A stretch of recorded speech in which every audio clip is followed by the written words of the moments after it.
தங்கம் அக்மார் நல்லெண்ணெய் வழங்கும் பேச்சு திருவிழா.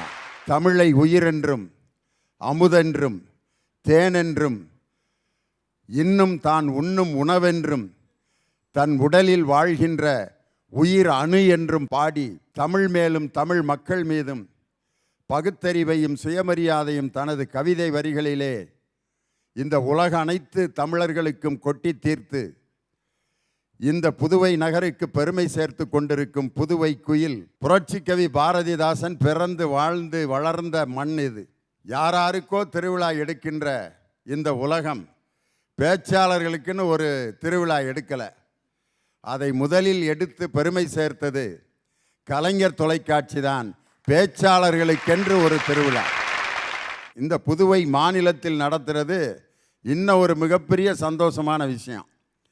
காரணம் என்ன அப்படின்னு சொன்னால், இந்த புதுச்சேரியா பாண்டிச்சேரியா அப்படின்னு ஒரு பட்டிமன்றம் வைக்க வேண்டியிருக்கு. எது உண்மையான பேர்? பாண்டிச்சேரிக்கார்ட்டே கேட்டேன், உங்கள் ஊர் புதுச்சேரியா பாண்டிச்சேரியா? ரெண்டு பேரும் சொல்லிக்கிட்டு இருக்காங்க, ஐயா எது உண்மையான பேருன்னு தெரியல அப்படின்னாரு. பாண்டிச்சேரின்னு முதல்ல எழுதியிருக்காங்க. எழுதின சமயத்தில் அந்த எண் அச்சுப்பிழை காரணமாக என் யூவா மாறிடுச்சான். அதனால் பாண்டி என்னங்கிறது யூவா மாறவும் பொதுச்சேரின்னு மாறி கடைசிக்கு புதுச்சேரி ஆயிடுச்சு. ஆனால் உண்மையான பெயர் பாண்டிச்சேரியா புதுச்சேரியா? எனக்கு பாண்டிச்சேரின்னு சொல்வதை விட புதுச்சேரின்னு சொல்கிறது தான் எனக்கு ரொம்ப பிடிச்சிருக்கு. காரணம், சேரி அப்படின்னா அது ஒரு தேவையில்லாத பேர், வாழ்வதற்கு தகுதி இல்லாதவங்க வாழ்கிற இடம் அப்படின்னு நினைப்பாங்க. ஆனால் சேரி என்பதற்கு சரியான பொருள் மக்கள் வாழ்கின்ற இடம். அதில் புதுச்சேரின்னு இதுக்கு பேர் வந்திருக்கிறதுக்கு காரணம், புதிய மக்கள் வாழ்கின்ற இடம் இந்த புதுச்சேரி. அந்த புதுச்சேரியை நான் சுற்றி பார்க்கும் பொழுது பல அழகான இடங்களை எல்லாம் பார்த்தேன். நான் முதல்ல போய் பார்த்தது இந்த புதுவை மண்ணுக்கு பெருமை சேர்த்து தமிழையும் தமிழர்களையும் உயர்த்துகின்ற பாடல்களை பாடிய பாரதிதாசனுடைய இல்லத்தையும் அவருடைய அருங்காட்சியகத்தையும் தான் முதல்ல நான் பார்த்தேன். அதன் பிறகு தான் நான் கடற்கரைக்கு போனேன். அந்த புதுவை பாரதிதாசனுடைய அந்த இல்லத்தை பற்றியும் கடற்கரையை பற்றியும் இப்பொழுது ஒரு காணொளி காட்சி இதோ உங்கள் முன்னால். நீங்கள் பார்த்து கொண்டிருப்பது பாரிஸ் நகரத்தின் அழகையும் சுகமான காற்றையும் சுத்தமாக வழங்கிடும் அழகிய புதுச்சேரியின் கடற்கரை. விடுதலை தவறிக் கெட்ட இந்திய நாட்டை வாழ்விக்க வந்த அண்ணல் காந்தியின் அழகான சிலை கடலலை தாலாட்ட இங்கே உயிர் சிலையாய் நிற்கிறது. பாரிஸ் நாட்டின் அழகியலோடும் அழகிய நேரான வீதிகளோடும் அழகான கடற்கரையோடும் இந்த புதுச்சேரியை வடிவமைத்த பிரெஞ்சு தளபதி டூப்ளேயின் கம்பீரமான சிலை.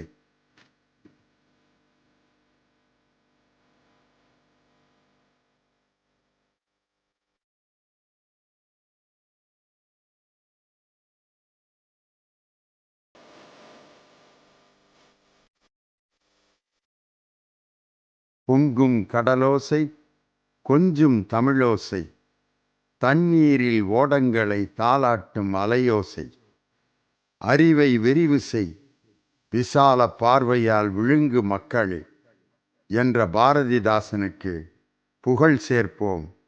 புதியதோர் உலகம் செய்வோம். கெட்ட போரிடும் உலகத்தை வேரோடு சாய்ப்போம். புதுவை குயில் புரட்சி கவி பாரதிதாசனின் இல்லம் அது ஓர் அருங்காட்சியகம். கனக சுப்புரத்தினம் என்னும் பெயர் கொண்டவர். விடுதலை கவி, தேசிய கவி பாரதிக்கு தாசனானவர். தமிழை அமுதென்றும் உயிரென்றும் பாடி மொழிப்பற்றை விழிப்பற்றாய் உணர்த்திய மகா கவிஞன். மூடத்தனத்தின் முடைநாற்றம் வீசுகின்ற காடு மணக்க வந்த கற்பூர பெட்டகமாய் மிளிரும் அருங்கவிஞன். உலகப் பண்பாட்டால் உழைக்கும் வர்க்கத்தையும் குடும்ப விளக்கால் தமிழனின் இல்லறத்தையும் பாடிய இனிய கவிஞன். வணக்கம். இந்த அமர்வுக்கு சிறப்பு விருந்தினராக வருகை தந்திருப்பவர் புதுவை தமிழ் சங்கத்தினுடைய தலைவர், எங்கள் அன்பிற்கும் மரியாதைக்கும் உரிய அருமை ஐயா முத்து அவர்களை உங்கள் அனைவரின் சார்பாக வருக வருகவென்று வரவேற்கிறேன். அருமையான தலைப்பு மொழிப்பற்று. மொழி என்பது இன்னைக்கு என்ன ஆச்சு, மொழிப்பற்று நம்மள்கிட்ட இருக்கா அப்படின்னு பேசுறதுக்கு 6 பேச்சாளர்கள். இன்னைக்கு நம்ம தமிழ் மொழியினுடைய நிலைமை என்ன, ஆங்கில மொழியினுடைய நிலைமை என்ன? பஸ்ஸில் போயிட்டு இருக்கப்போ ஒரு ஆள் காலை மிதிச்சிடுறான், நறுக்குன்னு ஷூ போட்டு மிதிக்கிறான், சுண்டு வரல வலிக்குது அப்படின்னா சாரி எக்ஸ்கியூஸ் மீ அப்படின்னா இட்ஸ் ஓகே அப்படிங்கிறான். சுண்டு வரல் இத்த தண்டி வீங்கி கிடக்குது. சாரி எக்ஸ்கியூஸ் மீன்னா இட்ஸ் ஓகே அப்படிங்கிறான். அதே ஆள் மிதிச்சுட்டு இப்படி பார்க்குறான், தெரியாமல் மிதிச்சிட்டேங்க மன்னிச்சுங்க, அப்புறம் தெரிஞ்சு வேற மிதிப்பியா? ஏண்டா ஊர் போய கால்னா உங்களுக்கு நல்லா மிதிப்பீங்க, ஆளும் முகரையும் உன் காலை ஒடிக்கணும்டாங்கிறான். இங்கிலீஷில் கேட்டதுக்கு இட்ஸ் ஓகே என்னவன், தெரியாமல் செஞ்சுட்டேன் மன்னிச்சுங்கன்றவனை அடிக்க போகிறேன். என்ன காரணம்னா இங்கிலீஷில் கேட்டால் அவர் ரொம்ப பெரிய மனுஷன், அவரை மன்னிச்சிடணும் அப்படிங்கிற மாதிரி ஒரு கலாச்சாரம் இன்னைக்கு வந்துருச்சு. தாய்மொழியான தமிழ் மொழியில் நாம் கல்வி கற்க வேண்டும், தமிழ் மொழிக்கு நம்ம முக்கியத்துவம் கொடுக்கணும் அப்படிங்கிற சிந்தனை இன்னைக்கு வளர்ந்துருக்கு. மொழிப்பற்று என்ற அணியில் முதலில் பேசக்கூடிய பேச்சாளர் நித்யா. ஐயா, உலகத்துல மொத்த மொழிகளின் எண்ணிக்கை 6809. அதுல 700க்கும் குறைவான மொழிகள்ல மட்டுமே பேசவும் எழுதவும் முடியும். இதுல சொந்த வரி வடிவம் கொண்ட எழுத்துக்கள் 100. இவற்றுக்கெல்லாம் மூல மொழிகளாய் திகழ்வது 6. அவை தமிழ், சீனம், கிரேக்கம், லத்தீன், எபிரேயம், சமஸ்கிருதம். இதில் கிரேக்க மொழிக்கு பேச்சு வழக்கு கிடையாது, லத்தீன் மொழிக்கு பேச்சு வழக்கு கிடையாது, சமஸ்கிருத மொழிக்கு பேச்சு வழக்கு கிடையாது, அரேபிய மொழிக்கு பேச்சு வழக்கு கிடையாது. பழங்கால சீனர்கள் இன்றைக்கு வந்தால் இன்றைய சீனர்களின் உச்சரிப்பு அவர்களுக்கு புரியாது, பழங்கால சீனர்களின் உச்சரிப்பு இன்றைய சீனர்களுக்கு புரியாது. இதுவே மற்ற மொழியினரின் சிறப்பு. ஆனால் என் தமிழ் மொழி தொன்மை, முன்மை, எண்மை, ஒன்மை, நுண்மை, திண்மை, இனிமை, இளமை, வளமை, தாய்மை, தூய்மை, எண்மை, ஒன்மை, இயன்மை, வியன்மைன்னு செம்மொழிக்கே உரிய 16 பண்பையும் 247 எழுத்துக்களையும் தொல்காப்பியரே இன்னைக்கு வந்தா நம்ம பேசுற தமிழ் அவருக்கு புரியும். உலகத்துல தோன்றிய முதல் மனிதனே என் தாய்மொழி தமிழ்ல தான் பிறந்தான். எங்க ஊரு காரைக்குடியில எங்க தமிழ் தாய்க்கு கோவில் கட்டி கும்பிடுறோன்னு சொன்னா தமிழ்ல எனக்கு எவ்வளவு மொழிப்பற்று இருக்கும். வாட்ஸ்அப்னா புலனம், ஃபேஸ்புக்னா முகநூல், யூடியூப்னா வலையொலி, இன்ஸ்டாகிராம்னா படவரி, மெசேஞ்சர்னா பற்றியம், ஆன்லைன்னா இயங்கலை, ஆஃப்லைன்னா முடங்கலை, ட்விட்டர்னா கீச்சகம், டெலிகிராம்னா தொலைவரி, ஸ்கைப்னா ஊடலை, ஹாட்ஸ்பாட்னா காயலை, வைஃபைனா பகிரலை. இப்படி பயன்படுத்துற சமூக வலைதளத்துக்கு தாமொழியில பெயர் வைக்கணும்னு யாருக்கும் தோணல, என் தமிழனுக்கு மட்டும்தான் தோணுச்சுன்னு சொன்னா அங்க நிக்குதுயா எங்க மொழிப்பற்று. சினிமா திரைப்படமானது, டிவி தொலைக்காட்சியானது, ஆஃபீஸ் அலுவலகமானது, ஹால் அரங்கமானது, சீட் இருக்கையானது, மந்திரி அமைச்சரானார். இதெல்லாம் தமிழுக்கு எவ்வளவு பெரிய வளர்ச்சி. ஐயா, ஒரு 7-8 வயது உடைய பையன் நின்று கொண்டிருக்கிறார். தலையில் குடும்பி, கழுத்தில் உத்ராட்சம், உடம்பில் திருநீர், இடுப்பில் ஒரு சின்ன துணி கட்டி கொண்டு நிற்கிறார் அந்த இளம் பிள்ளை. சாய்வு நாற்காலியில் ஒருவர் அமர்ந்து கொண்டு கேட்கிறார், தம்பி நீ என்ன படிக்க போற? இங்கிலீஷ் படி. இங்கிலீஷ் படிச்சா இங்க நன்னா இருக்கலாம், ஏன்னா இது பிரிட்டிஷ் ஆட்சி காலம். இல்லையா சமஸ்கிருதம் படி. சமஸ்கிருதம் படிச்சா அங்க நன்னா இருக்கலாம். நீ என்ன படிக்க போற அப்படின்னு அந்த இளம் பிள்ளையை பார்த்து கேட்கிறார். அதற்கு அந்த இளம் பிள்ளை சொல்கிறது, ஐயா நான் தமிழ் மொழி படிக்க போகிறேன். ஏன்னா இங்கிலீஷ் படிச்சா இங்க நன்னா இருக்கலாம், சமஸ்கிருதம் படிச்சா அங்க நன்னா இருக்கலாம், தமிழ் படிச்சா இங்கேயும் நன்னா இருக்கலாம் அங்கேயும் நன்னா இருக்கலாம்னு. இப்படி சொன்னது யாருன்னா நம்ம தமிழ் தாத்தான் சொல்ற டாக்டர் உவே சாமிநாதர் ஐயர். தெய்வத்தன்மையிலேயும் இருந்து கொண்டு பேச்சு வழக்கிலும் இயங்கிக் கொண்டிருக்கிறது என்று சொன்னால் தொடங்கிய காலம் முதல் இன்று வரை இளமையோடு திகழும் என் தமிழ் மொழி மட்டுமே. இந்த ஹிந்தி மொழி எதிர்ப்புக்காக ஒரு மொழி போரே நடந்துச்சு. அந்த மொழி போரை எதிர்த்து பல வீரர்கள் விஷம் குடித்தும் தீ குளித்தும் தற்கொலை செஞ்சுக்கிட்டாங்க. ரயில்வேல ஹிந்தியும் இங்கிலீஷும் தான் பேசணும்னு ஒரு அறிக்கை ஒன்றை மத்திய அரசு கொடுத்துச்சு. அந்த அறிக்கை வந்தவுடன் தமிழகத்தில் இருக்கும் அனைத்து பாராளுமன்ற உறுப்பினர்களும் ரயில்வே அதிகாரிகளை சந்தித்து இந்த அறிக்கை திரும்ப பெறாவிட்டால் எல்லா எம்பிக்களும் ரயில்வே தண்டவாளத்தில் அமர்ந்து ரயில் மறியல் செய்வோம்னு சொன்ன உடனே அந்த அறிக்கையை திரும்ப பெற்றுக்கொண்டது மத்திய அரசு. தமிழுக்கு ஒரு ஆபத்து வந்தால் தமிழர்கள் எல்லோரும் ஒன்றிணைவோம்ங்கிறதுக்கு இதுக்கு மேலே வேற எடுத்துக்காட்டே சொல்ல வேண்டியதில்லை. மெர்சல் படத்துல 3 விஜய் இருந்தாங்க. ஒரு விஜய் மெசிசியன், இன்னொரு விஜய் டாக்டர். ஆனா இந்த 2 விஜயையும் தாண்டிய கைத்தட்டும் உற்சாகமும் யாருக்கு கிடைச்சிச்சுன்னா, பஞ்சாப் நடுவுல போய் நின்று ஆள போறான் தமிழன் உலகம் எல்லாமே சொன்னா பாருங்கயா, அந்த திமிருக்கு தான் கிடைச்சிச்சு. விஜய் அதில் வேட்டி கட்டின பிறகு கடையில் வேட்டி வியாபாரம் பயங்கரமாக வித்துருச்சு. காரணம் அவர் மாதிரியே நம்மளும் வேட்டி கட்டணும்டான்ட்டு. இது மாதிரி நிறைய நடிகர்கள் நல்ல வேட்டியை தொடர்ந்து கட்டினாங்கன்னா, எஜமானில் ரஜினி கட்டின பிறகு ஒரு 2000 பேர் வேட்டி கட்டிட்டு சினிமாவுக்கே வந்தாங்க. ஏதோ சுதந்திர போராட்டம் நடக்க போகுதாக்குன்னு பார்த்தா எஜமான் படம் பார்க்க வர்றாங்க எல்லாம் வேட்டி கட்டிட்டு. அப்படியாவது நம்ம தமிழனுடைய ஆடை வேட்டியை கட்ட வைக்கிறாங்களே இந்த நடிகர்கள், அது வரைக்கும் சந்தோஷம். மேடையில் கைத்தட்டு வாங்கணும்னு நினைச்சா ஒன்று தலையை பற்றி பேசணும், இல்லை நம்ம தளபதியை பற்றி பேசணும். இதை தாண்டிய கைத்தட்டும் உற்சாகமும் கிடைக்கணும் அப்படின்னா தமிழன்னு எந்திரிச்சு சொல்லுங்க, உங்களுக்கு உற்சாகத்தோடைய கூடிய கைத்தட்டு கண்டிப்பா கிடைக்கும். உலகத்துல எத்தனையோ மொழிகள் இறந்துருச்சு, ஆனா என் தமிழ் மொழி மட்டும் காலத்தோட மழையில நனையாம, வெயில்ல கருகாம, காற்றுல கரையாம, உலகத்தோட செவிகள்ல உட்கார்ந்து தமிழன்னு உறக்க ஒழிச்சுக்கிட்டே இருக்குதையா. இங்கிலீஷ் பேசினாலும் தமிழன்டா, இல்ல இல்ல இங்கிலீஷ்கே ஆங்கிலம்னு பேர் வச்ச தமிழன்டா. என் தமிழ் வாழ்ந்து கொண்டே இருக்கும், வளர்ந்து கொண்டே இருக்கும் என்று கூறி வாய்ப்பளித்தமைக்கும் வாய்மொழி கேட்டமைக்கும் நன்றி கூறி விடைபெறுகிறேன். வாழ்க வளமுடன். தமிழ் நம்ம ஊரில் மட்டும் இல்லை, உலக நாடுகளில் உள்ள வாழ்கின்ற தமிழர்களிடமும் தமிழ் வாழ்ந்து கொண்டிருக்கிறது. அமெரிக்காவில் நாங்கள் சிக்காகோங்கிற மாநிலத்துக்கு போயிருந்தோம். அப்போ ஒரு வீட்டில் நாங்கள் தங்கியிருந்தோம். சிக்காகோக்கு போயிட்டு மினிசோட்டாங்கிற மாநிலம், அந்த மாநிலத்தில் சிவா அப்படிங்கிற ஒரு வீட்டில் தங்கியிருந்தான். அவங்க அந்த பசங்க 2 பேர் சின்ன பையங்க, அமெரிக்காவில் படிக்கிறவங்க. நான் போய் உட்காந்து அந்த பையன் வந்தோடனே அமெரிக்காவில் படிக்கிற பயல்கள்கிட்ட போய் நம்ம வாதம்பி நல்லா இருக்கியா அப்படின்னு கேட்கக்கூடாதுன்ட்டு, ஹே தம்பி, how are you, where are you studying, I am Leoni, பட்டிமன்ற நடுவர் ஃப்ரம் தமிழ்நாடு அப்படின்னேன்.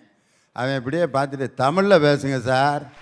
சார் என்ன நினச்சி பேசிகிட்டு இருக்கீங்க, நல்லா நாங்கள் தமிழ் பேசுவோம். நான் பாரு, உண்மையிலே எனக்கு டப்புன்னு கன்னத்தில் அவன் அரைஞ்ச மாதிரி இருந்துச்சு. அமெரிக்காவில் பிறந்து வளர்ந்து படிக்கிற பசங்க இங்கிலீஷில் தான் பேசுவான்னு நான் தப்பு கணக்கு போட்டேன். ஆனால் அமெரிக்காவில் பிறந்து வளர்ந்து கொண்டிருக்கக்கூடிய குழந்தைகள் மத்தியிலும் தமிழ் வாழ்ந்து கொண்டிருக்கிறதுங்கிறதுக்கு தமிழுக்கு இதுக்கு மேலே வேறு சிறப்பு ஏதாவது சொல்ல முடியுமா? இன்னும் நாளாக என்னைக்கு திராவிட இயக்கங்கள் திரைப்படத்துறைக்குள் நுழைந்ததோ அன்னைக்கு தமிழில் அழகான பாட்டு வந்துச்சு. எப்படி அழகாக ஒரு காதலியை வர்ணிச்சார் தெரியுமா நடிப்பிசை புலவர் K.R. ராமசாமி. செந்தமிழ்நாட்டு சோலையில சென்று பாடி தெரியும் பொங்குகில்ல, தென்றல் அடிக்குது என்னை மயக்குது தேனமுதே இந்த வேளையிலே.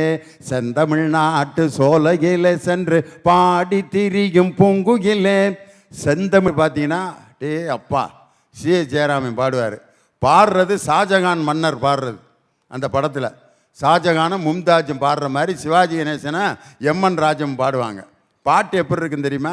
ஷாஜகான் பாடுற பாட்டு, காவியமா நெஞ்சில் ஓவியமா அதன் ஜீவியமா தெய்வீக காதல் சின்னமா. காவியமா நெஞ்சில் ஓவியமா. ஷாஜகான் மன்னரையே காவியமா நெஞ்சில் ஓவியமா என்ற தமிழ் சொற்களை உச்சரிக்க வைத்தது தமிழ் சினிமா. இது தமிழ் வளர்ச்சி இல்லையா? அருமையாக பேசினாங்க. தன் கருத்துக்களை வழங்க லாரா பாஸ்கர். ஒற்றை தமிழ் மகன் உலகத்தே உள்ளவரை அற்றை தமிழ் தாயங்கு அவன் உள்ளத்தை ஆட்சி புரியும் வரை என்னிடத்தும் எங்கும் தமிழன் மண்டியிடான். மண்டியிட்டால் பெற்ற தாயின் மேல் ஐயமே, அவன் பிறப்பின் மேல் ஐயமே என்று எங்கும் பறைசாற்று என்னும் பெருஞ்சித்திரனின் வரிகளுக்கு இணங்க இன்னைக்கு மொழி பற்றே இல்லாம நம்ம வாழ்றோம் அப்படின்னா நம்மளுடைய பிறப்பின் மேலே அது சந்தேகப்படுற மாதிரிங்க. இன்னைக்கு ஆங்கிலமா இருக்கட்டும், மற்ற மொழியா இருக்கட்டும், ஒன்றும் இல்லை, ரோட்ல போறப்ப அப்படியே 10 பொண்ணுங்களை சைட் அடிப்போம் பார்த்தீங்களா, அந்த மாதிரி தான் ஆங்கிலம் நம்ம அண்டை மொழி, அதை ரசியுங்கள். ஆனால் தமிழ் நம் தாய்மொழி, அதை காதலியுங்கள், உயிராய் நேசியுங்கள். நாங்கள் உங்ககிட்ட சொல்றேன். அது பாரு, தவறான வேலை செய்கிறத தான் ஆங்கிலத்தில் சொல்கிற நீ. 4 பொம்பளை பிள்ளைய போகிறப்ப சைட் அடிக்கிறான்ட்டு ஆங்கிலத்தில் வருது. அதே நேரத்தில் ஒரு பெண்ணை பார்த்து காதலிக்கிறேன்னு உண்மையை பேசும்பொழுது காதல்ங்கிற வார்த்தை வருது. மோசமான விஷயத்துக்கெல்லாம் ஆங்கிலத்தை பயன்படுத்துகிற, நல்ல விஷயத்துக்கு தமிழை பயன்படுத்துகிற. ஐயா, ஒரு கவிஞன் எழுதுறான் பாருங்க, சாகையிலும் தமிழ் படித்து சாக வேண்டும், எந்த சாம்பலிலும் தமிழ் மணந்து வேக வேண்டுமா. இன்னைக்கு கேட்குறேன், நம்ம வீட்டு குழம்புல நம்ம ஊர் காய்கறியா வேகுது இல்லை நம்ம ஊர் காய்கறி வேகுதான்னு கேட்குறேன். மேகியாமியா நம்ம விளம்பரத்தில் பாருங்க, 2 minutes செஞ்சிடறேன் அப்படிங்குது. அப்படியே அதை செய்யறது கூடவே ஃபாஸ்ட் ஃபுட்டுங்கிற பேரில் என்னென்னத்தையோ தின்னுட்டு சீக்கிரமே இந்த உலகத்தை விட்டு போயிடுறாங்க. இப்பேற்பட்ட ஒரு சமூகத்தில் வாழ்றப்ப எப்படிங்க நீங்கள் மொழிப்பற்று இருக்குன்னு சொல்ல முடியும்? அன்றைக்கு அறிஞர் அண்ணாவும் திருக்குவளை ஈன்றெடுத்த தங்கமும் அரசியல் மேடைகளில் கூட இலக்கியங்களை பேசிதானங்க வளர்த்தாங்க. ஆனா இன்னைக்கு இருக்க அரசியல்வாதிகள் அப்படியா இருக்காங்க? எங்கடா வாய்ப்பு கிடைக்கும், எவனடா சாட பேசலாம், எங்கடா சாடி பேசலான்ட்டு ஒவ்வொருத்தரையும் சாடமாடையா பேசுற இந்த அரசியல்வாதிகள் இருக்க இடத்துல எப்படிங்க நீங்க மொழிப்பற்று இருக்குன்னு சொல்ல முடியும்? அன்றைக்கு சுதந்திரத்திற்கு முன்னால் மேலை நாட்டில இருந்து படையெடுத்து வந்தாங்கங்க. ஏன்னா இந்தியாவில் தான் சொல்வளமும் எல்லா வளமும் கொட்டி கிடந்துச்சு. அத்தனையும் அள்ளிட்டு போனா தமிழகத்திலிருந்து இலக்கியங்களையும் இலக்கணங்களையும் அள்ளி சென்றாங்க. ஆனா இன்னைக்கு நம்ம இளைஞர்கள் அப்படியா இருக்காங்க? நல்லா படிக்கிறான், இங்கே தான் படிக்கிறாப்ல, படிச்சு முடிச்சுட்டு நேரா போனார்னு வைங்களேன், ஆங்கிலேய நாடு, அதாவது எப்படின்னா ஃபாரின், உங்களுக்கு சொல்லணும் அப்படிதான் சொல்லணும், அங்க போயிட்டு கொத்தடிமைகளாக வேலை பார்த்துட்டு இருக்காங்கங்க. நம்மளுடைய தமிழ்நாட்டில் ஒரு முதலாளியா வாழ்றதுக்கும் அங்க போயிட்டு ஒரு கொத்தடிமையா வாழ்றதுக்கு எவ்வளோ வித்தியாசம் இருக்கு. அப்படி வாழ்ற சிலர் என்ன தெரியுமா பண்றாங்க? தமிழ் என்னோட தாய்மொழி தான், இருந்தாலும் எனக்கு ரொம்ப இங்கிலீஷ் தேவைப்படுது அப்படின்றாங்க. நான் கேட்குறேன், அம்மானா ஒருத்தவங்க தாங்க இருக்க முடியும். உலகில் 198 நாடுகளில் ஆங்கிலம் சென்றது வெறும் மொழியாக மட்டுமே சென்றதுங்க. ஆனா என்னுடைய தமிழும் தமிழரும் மட்டும்தான் ஒரு இனமா 186 நாடுகள்ல இருக்காங்க. அப்படின்னா இந்த மொழியோட பெருமை எவ்வளவு பெருசு தெரியுமா? ஆனா அப்பேற்பட்ட மொழியை கூட இன்னைக்கு பேச நம்ம தயங்குறோமே, எவ்வளோ கேவலம் தெரியுமா? ஒரு சீனக்காரனை பார்க்குறப்ப அவனோட மொழியில தான் பேசுறான், ஒரு இங்கிலீஷ்காரனை பார்க்குறப்ப அவனோட மொழியில தான் பேசுறான். ஆனால் தமிழன் மட்டுமே தமிழனை பார்க்கும் பொழுது தாய்மொழி தமிழில் பேசுவதற்கு தலைகுனிறான்னு சொன்னா எவ்வளோ ஒரு கேவலமான சமூகத்தில் நம்ம வாழ்றோம். இப்பேற்பட்ட நிலைமை மாறணுங்க. உலகில் உள்ள ஒவ்வொருத்தருக்கும் ஒவ்வொரு மொழி தாய்மொழினா இந்த உலகத்துக்கே நாகரிகத்தை கற்றுக் கொடுத்த என்னுடைய தாய்மொழி தாங்க உலகத்தின் தாய்மொழின்னு சொல்லுவேன். இன்றைக்கு இந்த சமூகத்தில் தாய்மொழி பற்றும் என் தமிழ் மொழி பற்றும் குறைவாக தான் இருக்குன்னு சொல்லி என்னுடைய உரையை நிறைவு செய்கிறேன். நன்றி. ரொம்ப அற்புதமான பேச்சு. உண்மையிலே இன்னைக்கு ஆங்கில மோகத்துக்கு அடிமை ஆயிட்டான். உதாரணத்துக்கு ஒரு கல்யாணம், பொண்ணு மாப்பிள்ளை ரிசப்ஷனில் பாருங்கள், மாப்பிள்ளை கோட்டு டை, இது எவையா நம்ம ஆளுக்கு கொண்டு வந்தது? அந்த கோட்டு டை நம்ம நாட்டினுடைய ஆடையே இல்லை. தமிழனுடைய ஆடை வேட்டி சட்டை துண்டு தான். ஏன் தெரியுமா? அது யாராவது ஒருத்தன் விபத்துலேயோ ஒரு ஆபத்துலேயோ சிக்கிட்டா உடனே உதவி செய்யலாம். வேட்டி கட்டியிருந்தா படக்குன்னு மடித்து கட்டிட்டு உட்காந்து அவனை தூக்கலாம். பேண்ட்டு போட்டு டக்குன்னு உட்கார முடியுமா? உட்காந்தா எங்கிட்டாவது ஒரு இடத்துல டர்ன்னு இழுத்துறேன். அதற்கு அடுத்து அவருக்கு பதில் சொல்ல ராதா, தமிழன் என்று சொல்லடா, தலை நிமிர்ந்து நில்லடா. ஐயா, இயற்கையோடு இணைந்த அழகான மொழி இந்த உலகத்திலே நம்ம தமிழ் மொழி மட்டும்தாங்கய்யா. எப்படின்னு கேட்டிங்கன்னா, 5 அறிவுள்ள ஒரு பசு மானு கூப்பிட்டுச்சு, 6 அறிவுள்ள ஒரு மனுஷன் அம்மான்னா, காக்கா மேலே பறக்கும்போது காக்கான்னுச்சு. அதை பார்த்த மனுஷன் வாவான்னு அழைச்சாங்கய்யா. அப்படி வந்த தமிழ் மொழியை போன்னு மொழி பற்றி இல்லைன்னு துரத்த பார்க்குறாங்கய்யா இவங்க. தாய்மொழி தமிழ்ல தான் இன்ட்ரோடக்ஷன் கொடுக்குறோமே தவிர வேற எந்த மொழியிலையும் கொடுக்கல. பிற மொழி வார்த்தைகள் எதையாச்சும் கலந்து கொடுக்குறீங்களா, இல்லை ஃபுல்லாகவே பிற மொழியை தான் யூஸ் பண்ணி இன்ட்ரோடக்ஷன் கொடுக்குறீங்களா? இல்லைங்கய்யா, பிற மொழியை பேசுவதாலோ பிற மொழியில் கல்வியை கற்பதாலோ என் தாய்மொழியை நான் என்றும் மறக்க மாட்டேன். இதை பற்றி ஜான்சி ராணி அன்னைக்கே சொல்லிட்டாங்கய்யா. போர் நடந்துட்டு இருந்துச்சுங்கய்யா. ஆங்கிலேயர்கிட்ட நம்ம ஜான்சி நாடு வந்து அடிமைப்பட்டு இருந்துச்சு. அப்போ திடீர்னு வந்து அந்த நாட்டில் இருந்த நிறைகள் எல்லாத்தையும் ஆங்கிலேயர்கள் வந்து தூக்கிட்டு போயிட்டாங்க. அப்போ ஆங்கிலேயரை எதிர்த்து முதல்ல வந்து போரிட்ட ஒரு பெண்ணுன்னு பார்த்தீங்கன்னா ஜான்சி ராணிங்க தாங்கய்யா. அவங்க போய் கேட்டாங்க. அவர் அப்படியே இங்கிலீஷில் 1008 பீட்டர் விட்டார். உடனே உனக்கு இங்கிலீஷ் தெரியுமா அப்படின்னாரு. அவரை பார்த்து ஒரே வார்த்தை தான் சொன்னார். ஆங்கிலேயர் எல்லாரும் வாயை மூடிக்கிட்டாங்கய்யா. ஆங்கிலம் என்பது வெறும் பயிலும் மொழி, அது என் தாய்மொழி அல்ல. ஒருவனுக்கு ஒரு தாய் தான் இருக்க முடியும் என்று கூறினார் ஐயா. அப்பொழுது ஆரம்பிச்சு இப்பொழுதுலேருந்து எப்பொழுதுமே எங்கள் தாய்மொழி வந்து மறக்கவே முடியாதுங்கய்யா. எங்கள் தாய்மொழி மூல பற்று அவ்வளவு இருக்குதுங்கய்யா. ஏங்கய்யா, நம்ம பக்கத்து நாட்டு முதலமைச்சர் சித்தராமையாவே சொல்லியிருக்காரு, தமிழர்களை பார்த்து மொழி பற்றை கற்றுக்கொள்ள வேண்டும்னு சொல்லியிருக்காங்க ஐயா. அப்பயே தெரிஞ்சுக்கோங்க தமிழர்கள் கிட்ட எவ்வளவு மொழி பற்று இருக்குன்னு. கடைசியா ஒன்று சொல்லி விடைய முடிச்சுக்கிறாங்க ஐயா. நான் வீழ்வேன் என்று நினைத்தாயோ, நானும் வீழ மாட்டேன். என் தாய்மொழி தமிழும் இந்த மண்ணை விட்டு வீழாது என்று சொல்லி என் உரையை முடித்துக் கொண்டுகிறேன். ஒரு குழந்தை அப்படி தான் அம்மா அணில் ஆடு சொல்லி கொடுத்துக்கிட்டு இருந்துச்சு குழந்தைக்கு.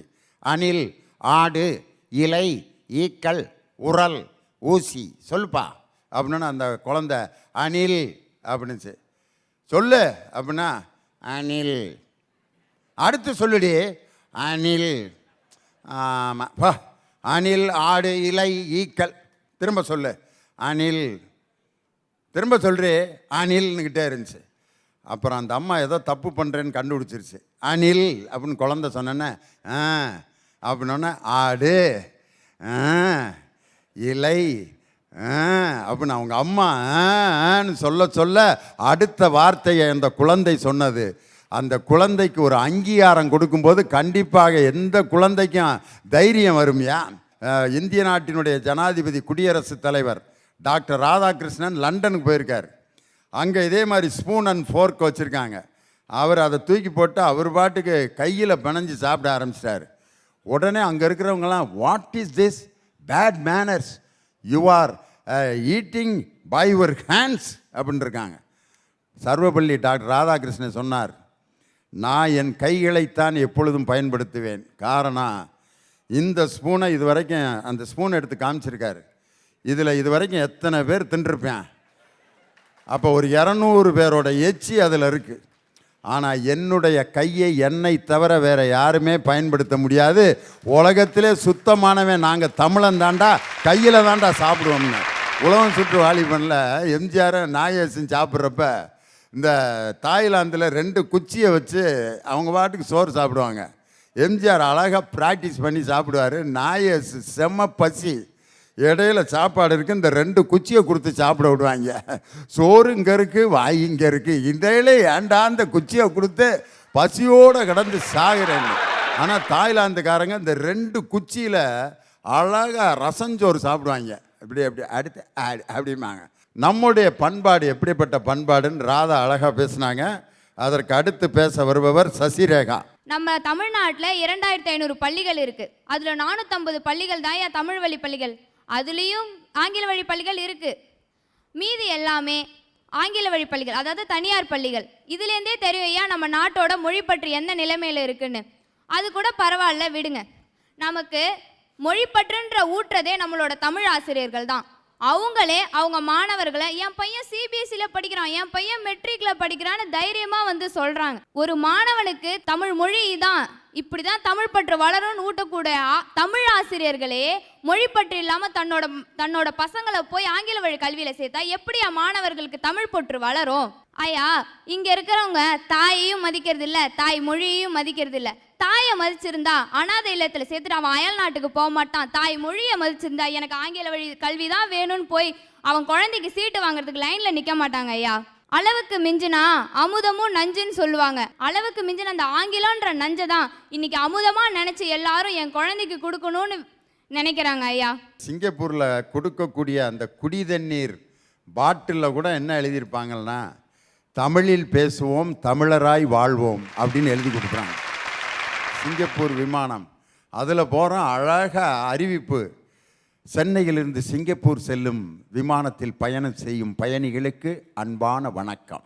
அழகாக தமிழில், ஆங்கிலத்திலையும் சொல்கிறாங்க, தமிழ்லையும் சொல்கிறாங்க, சிங்கப்பூர் மொழி மலாய் மொழியிலையும் சொல்கிறாங்க.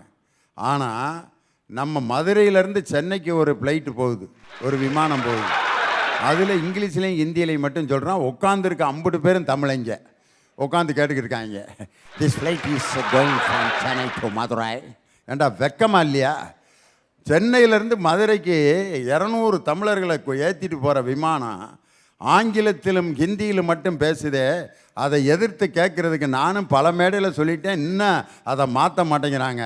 இந்த புதுவையில் சொன்ன பிறகாவது அந்த மாறுதல் நடக்குமா அப்படிங்கிறது எனக்கு ஒரு மிகப்பெரிய நம்பிக்கை இருக்குது. உள்நாட்டு விமானங்களிலாவது தமிழில் அறிவிப்பை எல்லா விமானங்களும் அறிவிக்க வேண்டும் என்று அந்த விமான நிறுவனத்திற்கு புதுகை வாழ் தமிழ் மக்கள் சார்பாக நான் கோரிக்கை வைக்கிறேன். இந்த தமிழ் பற்று இருக்குன்னு இந்த இளைஞர்கள் வந்து ஃபேஸ்புக்லேயும் வாட்ஸ்அப்லேயும் பண்ணுற கொடுமை தாங்க முடியலைங்க ஐயா. கரிகால சோழன் தமிழ் எழுத்துக்களுக்கு ஈடாக கோபுரங்களை கட்டினார். தமிழர்களின் சிற்பங்களை அப்பப்பா ஐயையோ இல்லை, நான் தெரியாம தான் ஏன் கேட்குறேன். கல்யாணம் ஆனவங்களா இருந்தா உங்கள் மனைவிட்ட போய் நான் தமிழண்டி, என் குழந்தைய நான் தமிழ் மீடியத்தெல்லாம் சேர்ப்பேன் தைரியமாக உனக்கு சொல்ல முடியுமா? அப்புறம் எதுக்கு நீ வாட்ஸ்அப்லேயும் ஃபேஸ்புக்லேயும் இப்படி தமிழ் பற்று இருக்கிற மாதிரி குறைக்கிறீங்க? ஐயா, குறைக்கிற நாய் கடிக்காதுன்னு சொல்லுவாங்க. அந்த மாதிரி வெறும் ஃபேஸ்புக்லேயும் வாட்ஸ்அப்லேயும் நம்ம குறைச்சிட்டு இருக்கிறதால தான் தைரியமாக நம்ம மேலே மொழி திணிப்புன்றதை திரிக்கிறாங்க. இது வெறும் குறைக்கிற நாய் தாண்டே, இது எங்கே கடிக்க போகுது? தைரியமாக இவன் மேலே என்ன வேணால் பண்ணலாம் அப்படின்ற ஒரு எண்ணம். அப்புறம் இப்போ படிக்கிற நிறைய மாணவர்களுக்கு இங்கிலீஷ் வார்த்தை தெரியுது, ஆனால் தமிழ் வார்த்தை சில வார்த்தைகள் தெரியதில்லை. பென்சில்னா எழுதுகோள், ரப்பர்னா அழிப்பான், ஷார்ப்னர்னா துருவி. ஏதோ தமிழ் தெரிஞ்சவங்களுக்கு அந்த துருவி எடுப்பா, எதப்பா துருவி எடுக்கணும்? தேங்காவையா மாகாவையா? தெரியலைங்க. இப்போ தமிழில் இருக்கிற வார்த்தைகளே சில குழந்தைங்களுக்கு தெரியறதில்ல. ஆனால் இங்கிலீஷில் ஒரு வேர்டோட மீனிங் தெரியும்னா டிக்ஷனரியாக தேடுவான். தமிழில் இருக்கிறத இது தமிழ் எதுக்கிட்ட தேடிட்டு போடா, கூகுளில் சர்ச் பண்ணிக்கலாம் அப்படின்ட்டு போய்கிட்டே இருப்பாங்க ஐயா. ஜியு போப் தன்னோட அண்ணன் ஹென்றி கடல் வழியே பயணம் பட்டின்னு வந்து 8 திங்கள் கடலில் பயணம் பண்ணார் ஐயா. அந்த 8 திங்களையும் வீணடிக்க கூடாதுன்னு நம்ம நாட்டில் இருக்கிற மொழிகளை பற்றி ஆராய்ச்சி பண்ணார். அதையும் அவருக்கு தமிழ் மொழி தான் ரொம்ப பிடிச்சிருக்குன்னு அதை பற்றி கற்றுக்கிட்டு புறநானூரையும் திருக்குறளையும் மொழிபெயர்த்தார் ஐயா. அது உலகெங்கேயும் பரப்புனாருங்க ஐயா. மொழிப்பற்று இல்லைன்னு சொல்லி வாய்ப்பளித்ததுக்கு நன்றி கூறி விடைபெறுகிறேன். நன்றி. மொழிப்பற்று என்ற அணியில் பேச ரீகன். ஐயா, காதலிக்கும் காதலனுக்கு காதலி மீது பற்று, உழைக்கும் உழவனுக்கோ உழைப்பின் மீது பற்று, ஓவியனுக்கோ ஓவியத்தின் மீது பற்று, பணக்காரருக்கோ பணத்தின் மீது பற்று, ஏழைக்கோ அடுத்த வேளை உணவின் மீது பற்று. அதுபோல மனிதனாக பிறக்கும் ஒவ்வொருவருக்கும் மொழிப்பற்று என்று அவசியம் ஐயா. 1710ஆம் ஆண்டு இத்தாலி நாட்டைச் சேர்ந்த கான்ஸ்டன்ட் ஜோசப் பெஸ்கி என்கிற ஒரு பாதிரியார் தன் மதத்தை பறைச்சாற்றுறதுக்காண்டி தமிழகம் வருகிறார். நம்மளால் வந்து பார்க்கிறார், நம்மளோட வித்தியாசம் எல்லாமே வேறு மாதிரி இருக்குது. மொழி, பண்பாடு, கலாச்சாரம், விருந்தோம்பல் எல்லாத்தையும் பார்த்துட்டு அவருக்கு ஒரு ஆசை, தமிழனாக மாறணும் அப்படின்னு. உடனே தன்னுடைய பெயரை வீரமாமுனிவர் என்று மாற்றிக்கொண்டு தமிழனாக மாறிவிட்டார். ஐயா, அவர் தமிழனாக மட்டும் மாறவில்லை, தமிழில் 23 நூல்களை எழுதியுள்ளார். அதேபோல் ஔவையார் எழுதிய ஆத்திச்சூடியை உலகம் அறிய வேண்டும், உலகம் போற்ற வேண்டும் என்று ஆத்திச்சூடியை ஆங்கிலத்தில் மொழிபெயர்த்தார் ஐயா. ஐயா, இப்போ ரீசெண்டாக ஜல்லிக்கட்டு போராட்டம் நடந்துச்சு. பீட்டா ஒரு அறிவிப்பு விட்டுச்சு, தமிழர்கள் எல்லாரும் மாட்டை துன்புறுத்துறாங்க, அதனால் ஜல்லிக்கட்டை ஒழிக்கணும்னு. அப்போ வந்து நாங்கள் வந்து ஜாதி ரீதியாக ஒன்று சேரல, மத ரீதியாக ஒன்று சேரல. என் தாய்மொழியாம் தமிழ் ஒரு பாரம்பரிய மிக்க மொழிக்கு ஒரு வீர விளையாட்டு மறைக்கப்பட உள்ளது, தமிழர்களுடைய மானம் அங்கு பறிபோகிறது என்று மொழி ரீதியாக ஒன்று சேர்ந்தோம். போலீஸ் 144 போட்டுச்சு, தடியடி நடத்திச்சு.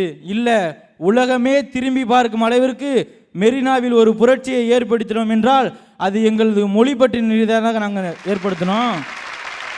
நாங்கள் ஃபேஸ்புக்லேயும் ட்விட்டர்லேயும் இன்ஸ்டாகிராம்லேயும் ஹேஷ் தமிழும் போடுறது கிடையாது. 1930 டெல்லியிலேருந்து இந்தி திணிப்பு வந்துச்சு. அப்போ எங்கள் ஆள் இந்த மாதிரி இன்ஸ்டாகிராம்லேயும் ஃபேஸ்புக்லேயும் ஹேஸ் தமிழன் போடல, களத்தில் இறங்கணும், வென்றோம், தங்களை உயிரை கூட துச்சமாக நினைக்காம தன் உயிரை பறிகொடுத்து மொழிப்போர் தியாகிகள் என்று பெயர் வாங்கி ஒவ்வொரு ஆண்டும் ஜனவரி 25ஆம் ஆண்டு மொழிப்போர் தியாகிகள் தினமாக நாங்கள் அனுசரிக்கிறோம் ஐயா. ஏபிஜே அப்துல் கலாம் பற்றி உங்களுக்கு நல்லா தெரியும்.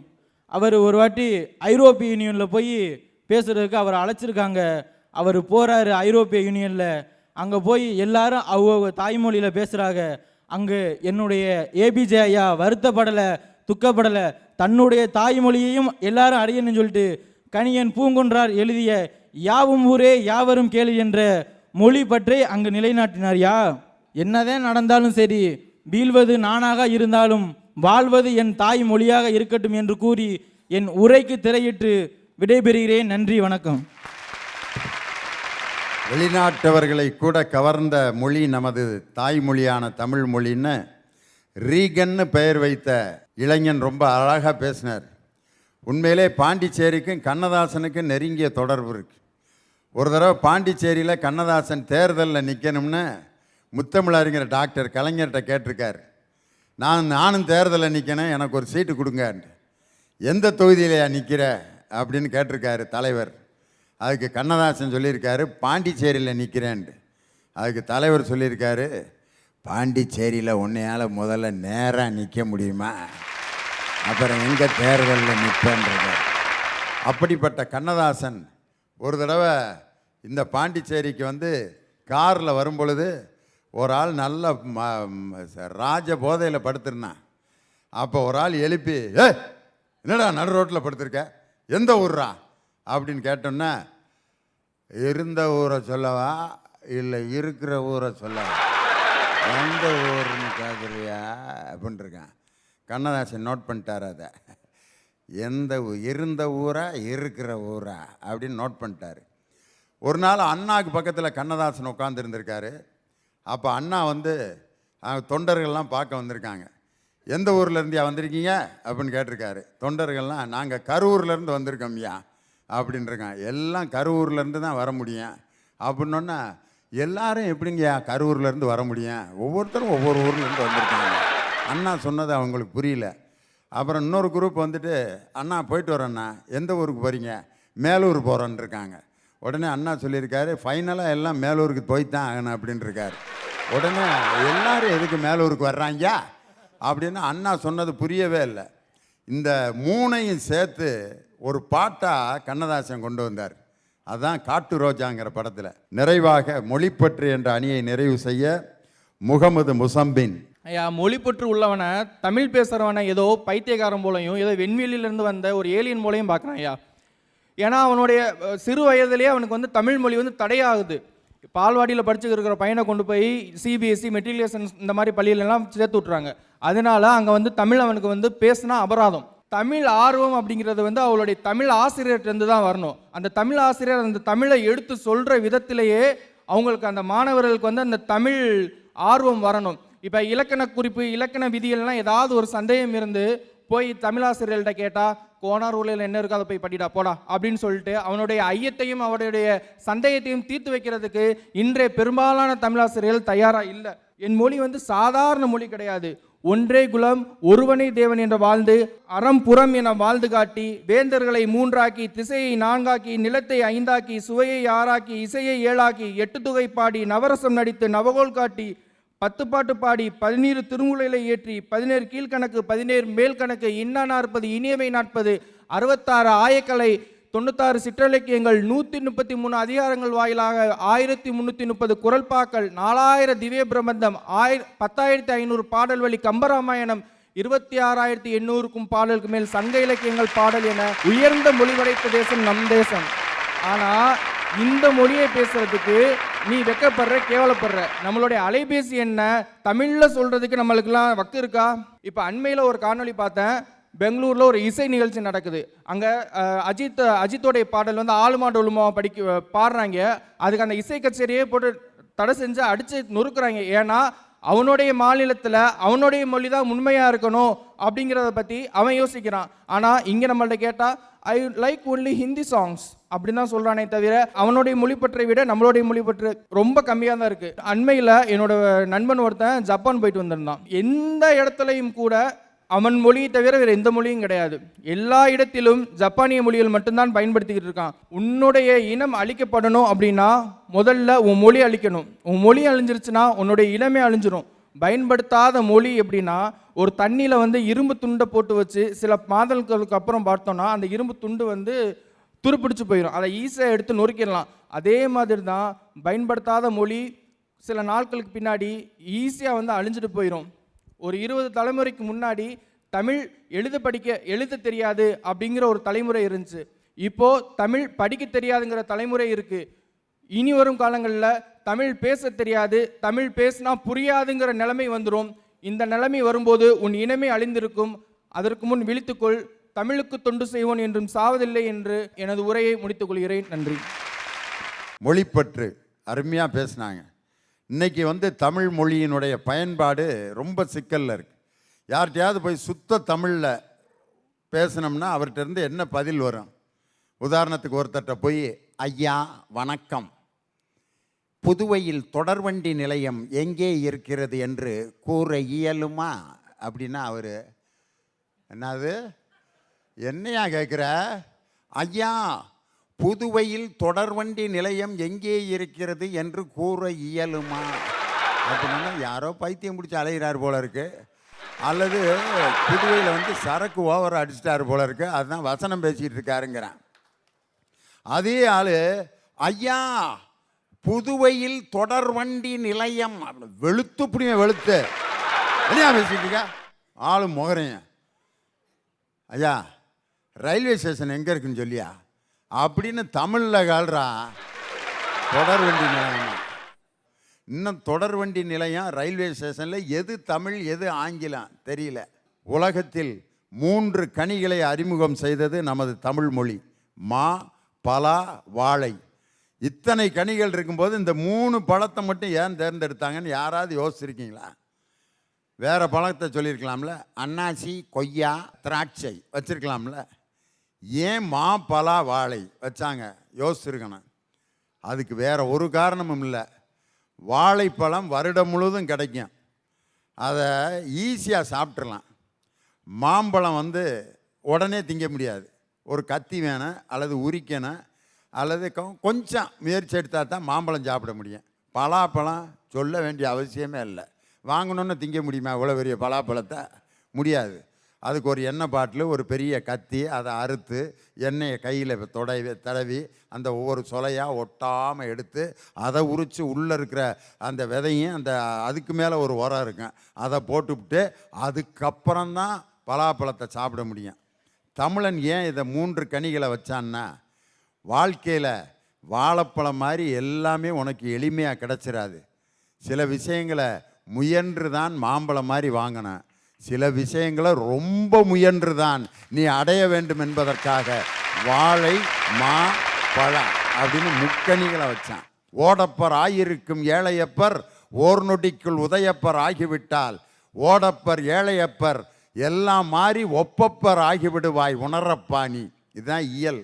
இசை பாரதிதாசனுடைய பாட்டில் அழகான ஒரு இசையில் ஓரிரவுங்கிற படத்தில் வரும்.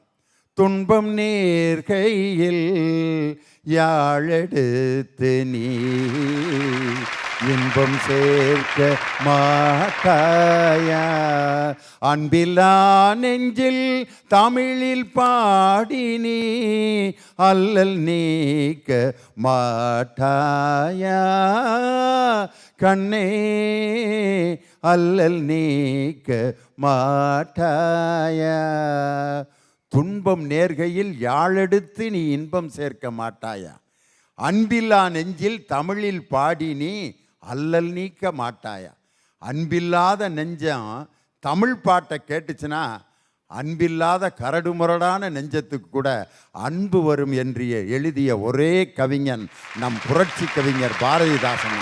மூடத்தனத்தின் முடைநாற்றம் வீசுகின்ற காடு மணக்க வந்த கற்பூர பெட்டகமே. என்ன அழகான தாலாட்டு! இவ்வளவு அழகான தமிழ் மொழியை ஏன் அந்த மொழிக்கு இன்னைக்கு ஆபத்து வந்திருக்கு?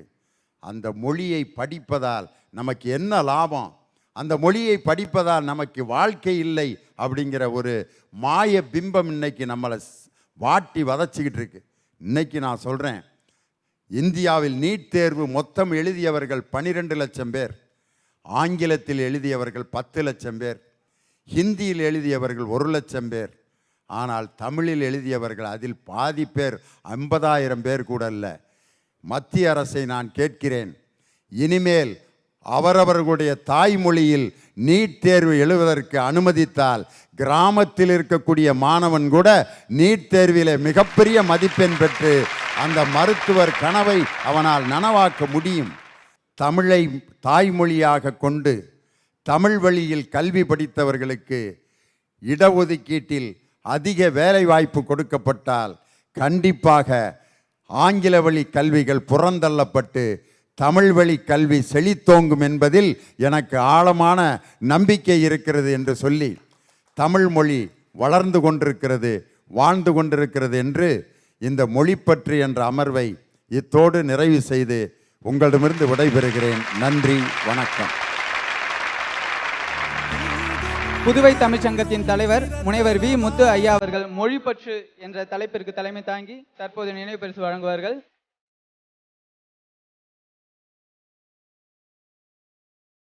சிறப்பு அழைப்பாளர் அவர்களுக்கு நினைவு பரிசினை நமது ஐயா லியோனி அவர்கள் வழங்குவார்கள்.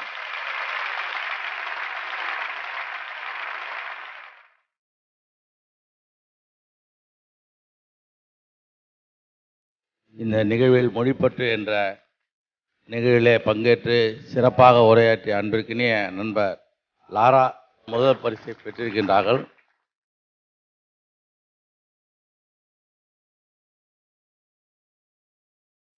கலைஞர் தொலைக்காட்சி வழங்கி கொண்டிருக்கின்ற ஐயா திண்டுக்கல் லியோனி அவர்களுடைய பேச்சு திருவிழாவுக்கு உண்மையே ஒரு சிறப்பான திருவிழா இது. இந்த புதுச்சேரியில் அனைவரும் கொண்டாடப்படுகின்ற திருவிழாவாக இது கருதப்படுகின்றது. இருந்தாலும் இந்த நிகழ்விலே மொழிப்பற்று என்பது உலகத்திலே மிகச் சிறந்த மொழியாக கருதப்படுகின்ற மொழி நம் தாய்மொழி, நம் தமிழ் மொழி தான்.